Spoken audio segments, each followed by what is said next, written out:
Hi, and welcome to the Nest CPR Allergies Ultimate Mothers Group session on how to prepare for a positive birth. I'm Karen McClay. I'm a midwife and a mother, and I'm also owner and director of Calmbirth, Australia's leading childbirth education program. And so to be here speaking with you about positive birth is something that I just love, because my whole organisation and all the work that I do in working with families is very much about helping them to achieve positive birth experiences. And I'd like to thank Heidi for inviting me to come and speak to you here today. So what I want to do today is really talk to you about positive birth. What is positive birth? Why is it important? And what can you do to prepare for a positive birth? So just let me get my little presentation up and we'll go through and have a look. I'll just share screen now. Okay, so preparing for that positive birth and the what, where, and why of why that is so important. Okay, so what is positive birth, you might ask? And this is an enormous question, an absolutely huge question. And the reason why is that it is completely different and unique to every single birthing woman and her partner. Because what positive birth comes down to is a woman's experience and perception on the day as to how her birth went. Now, a lot of the research that we're seeing that's coming out around what constitutes a positive birth is not actually how a woman gives birth, but rather how she felt giving birth, which is the most important thing here. Okay, so it's about whether she felt in control, whether she felt confident, whether she felt safe in that place. That is very much all of the elements that come into constituting a positive birth. So it's not necessarily how a woman is giving birth, but rather how she feels giving birth. And certainly when you talk to women about their experiences of birth, whether it be a month down the track, whether it be a year down the track, whether it be 10 years, even 30 years down the track, they will always speak about their birth journey in terms of their emotional journey, how they felt, how they were treated, how they made to feel, how they felt themselves in that situation. So a positive birth experience is a really, really important thing for women to be preparing for, as well as their partners as well, because partners are very much there to help hold that space and to help women maintain that safety in that space. And that's probably the biggest word here, is safety for women. When women feel safe, they feel nice and calm in that space, and they also are feeling private and respected. They're the elements that contribute to a positive birth. So why is a positive birth so important? Okay, and the reason why a positive birth is so important is because it not only affects the moment and that specific moment of birth, but that has a knock-on effect for the rest of that woman's life and that baby's life as well. And that's another thing that I'd like to really emphasize here. It's not just the woman who is experiencing birth, it's also her baby. And so when women prepare for birth, when couples prepare for birth, it's not just about preparing the right birth for them, it's also about preparing the right birth for their babies as well, because their babies experience birth as well. Okay, and the important thing to understand and why it's important is that it really sets and lays down a strong foundation for women and their partners and babies to launch themselves off into that space of family. Okay, so how a woman is feeling about birth will carry on into her emotional status, her mental status, particularly in that first 12 months of life, but it will also carry on into her relationships as well, her relationship with a partner, and most importantly, her relationship with her baby as well. So positive birth is a really important thing for couples to be striving for when they are preparing for birth. So what is it that couples can do to really prepare for birth in the most positive of ways? So the first one and the big one is to really think about and prepare even before time. If couples have got time, I will always say it's about the preparation starts even before you're pregnant. Thinking about what are you thinking and believing about birth, and what type of birth goes with those belief systems. And is that type of birth and the way that you are thinking and feeling and believing about birth going to help you to achieve a positive and an empowering birth journey? So the first big thing for couples to be doing, and one of the first big decisions for couples to be making, is thinking about their caregivers and place of birth. So they want to be picking a caregiver and place of birth that is going to really feed into that positive birth outcome that they are after. Okay, so does that caregiver sit with your philosophy of birth? Is that caregiver and place of birth able to give you the birth choices that you are after? So, for example, if a woman is wanting a water birth, then it's really important that she chooses a facility and a place to birth that does do water births. Okay, if a woman is wanting a vaginal birth after cesarean, then it's really important that she chooses a caregiver that is pro and comfortable with vaginal births after cesareans. We know with the research that they have a much higher rate of achieving that birth outcome that they're wanting to. We also know that for most women too, the research is showing that continuity of carer is really, really important. So that's having someone follow you through right the whole way through your pregnancy, is there with you through your birth and following you through in that postnatal period. And we certainly know that midwifery continuity of carer models are certainly the highest standard of care that women can go to who are low risk. And then, of course, those that have got other issues arising within their pregnancy, or maybe have different issues that they're bringing into that pregnancy where they need a higher level of care, then choosing an obstetrician that is able to work and help you to achieve the birth outcomes that you are after and matches your philosophy of birth. So choosing your caregiver and place of birth is really, really important. Then the next one is get educated.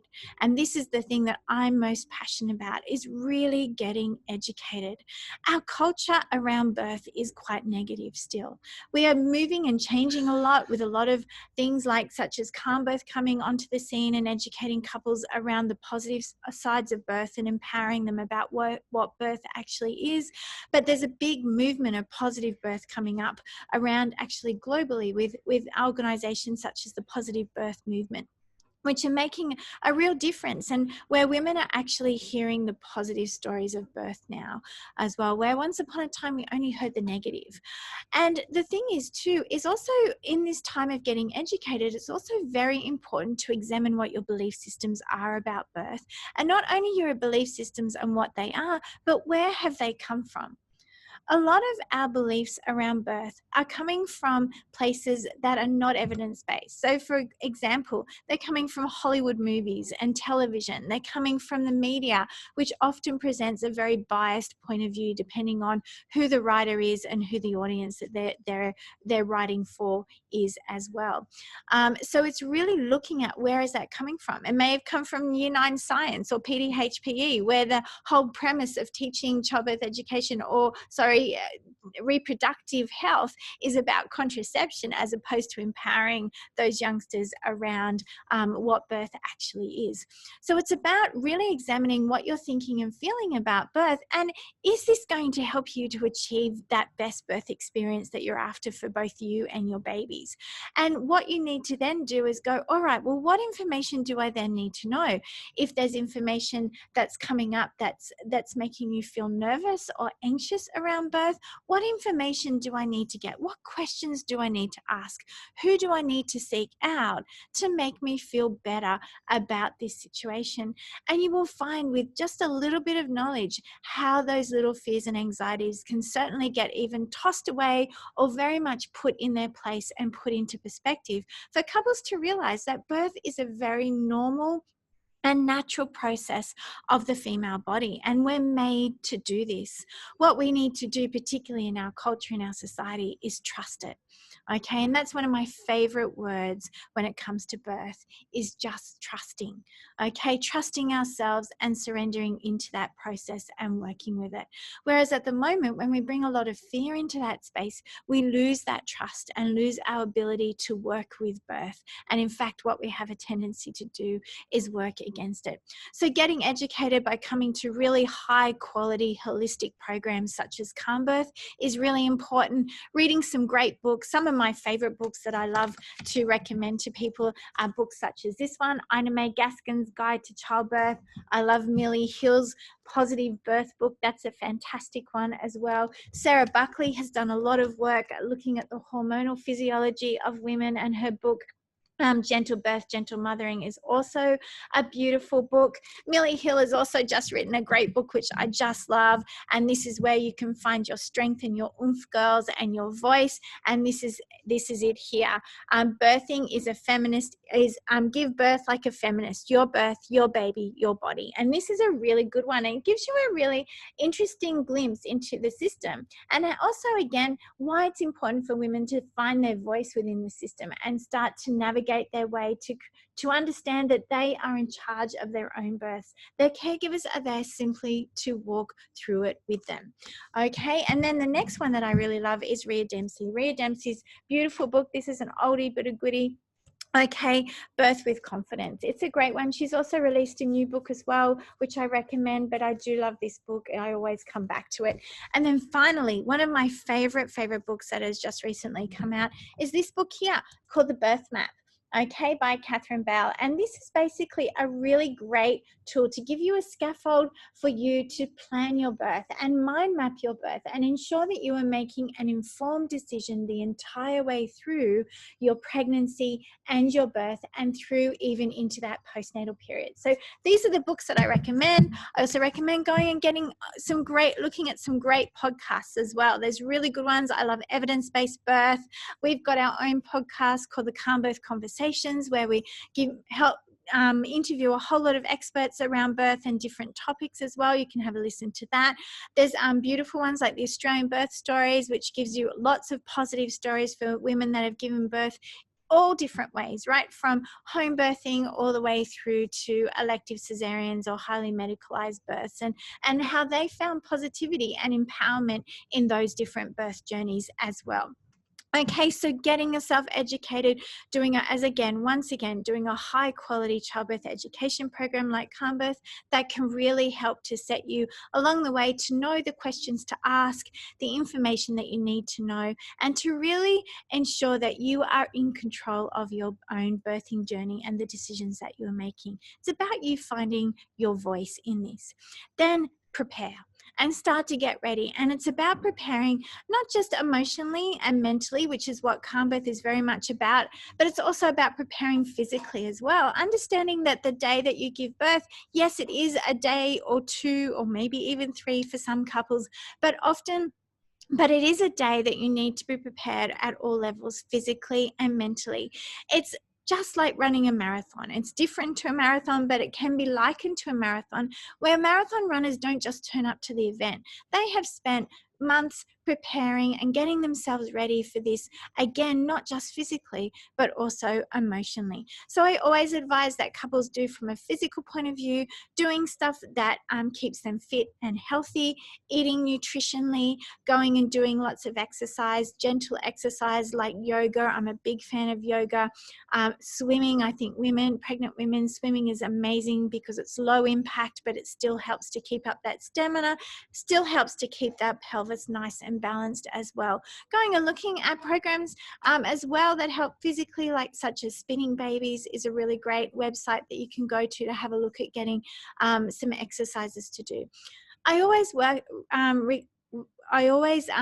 talk to women about going and speaking to women's health physios and having a one-off appointment so that they can get their pelvic floor assessed and their pelvis assessed, so that then they can start doing their Kegels.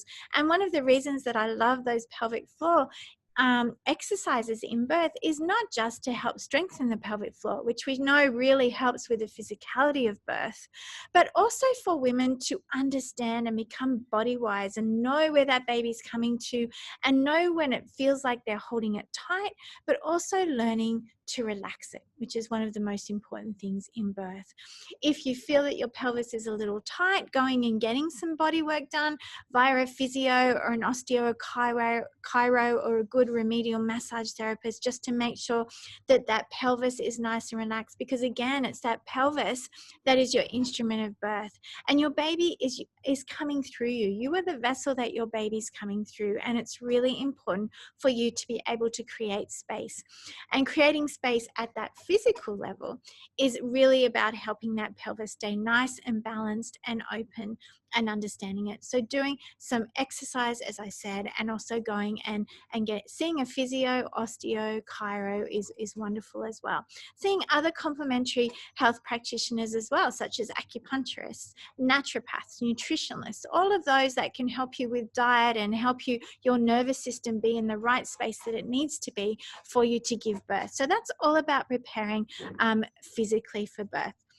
But birth is very much an emotional journey, and preparing emotionally is incredibly important. Again, getting yourself educated, getting good evidence-based research and understanding exactly what's going on in your body, getting your partner educated is incredibly important as well with this, so that you have a strong understanding of what birth is all about and understand how to work at it at an emotional level as well. One of the big things that we teach here at Calmbirth is deep relaxation techniques, because meditation and relaxation is a wonderful way to help retrain your response to stress, so that you are able to trust that birth process and really move into it at all levels, emotionally and physically. And what you will understand and learn, particularly if you do come to a Calmbirth program, is that our thoughts are not separate from our bodies. So when we have an open mind, we have an open body. Craig Hassard, who is an amazing lecturer down at Monash University for the School of Medicine and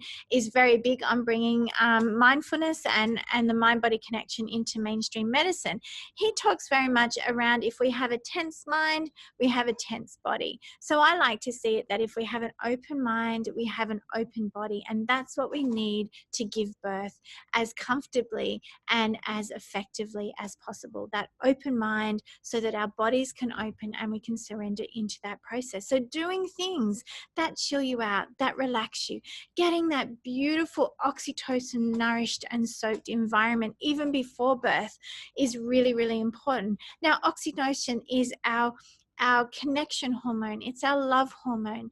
It is our hormone of reproduction. It's our hormone of birth. Without oxytocin, a woman's body will not give birth.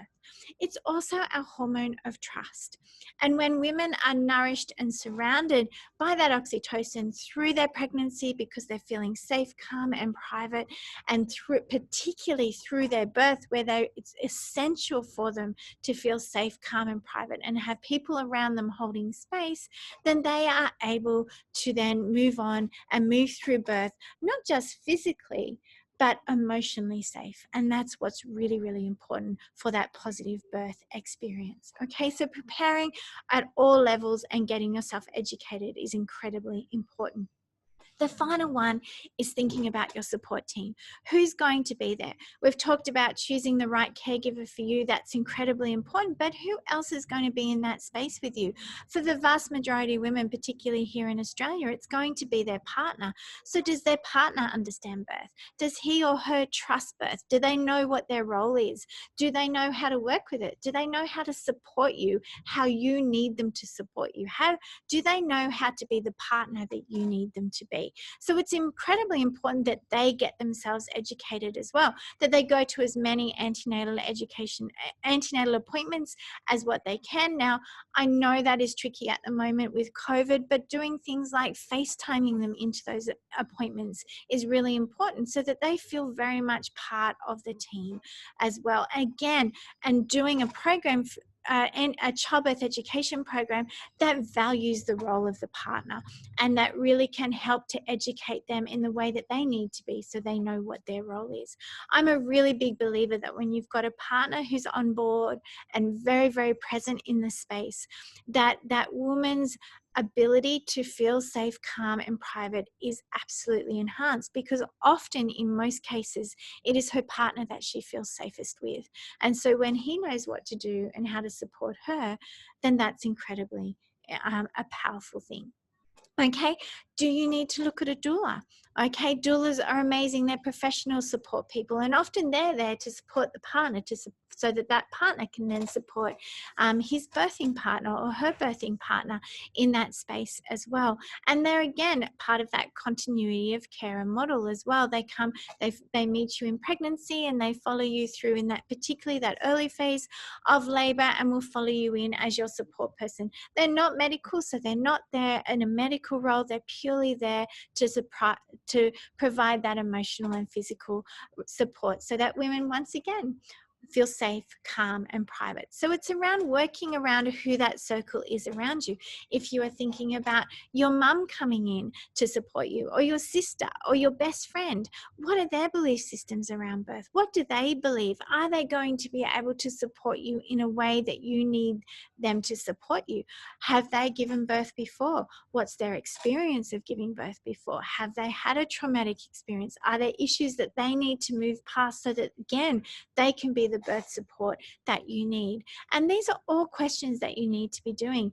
Do they need education as well? And what communication do you have with them?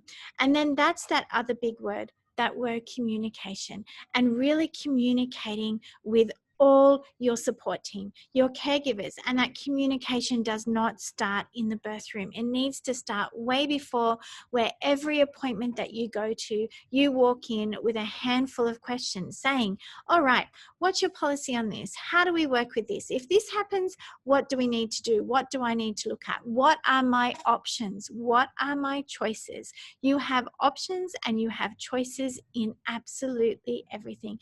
And no one can do to you what you don't want them to do to you.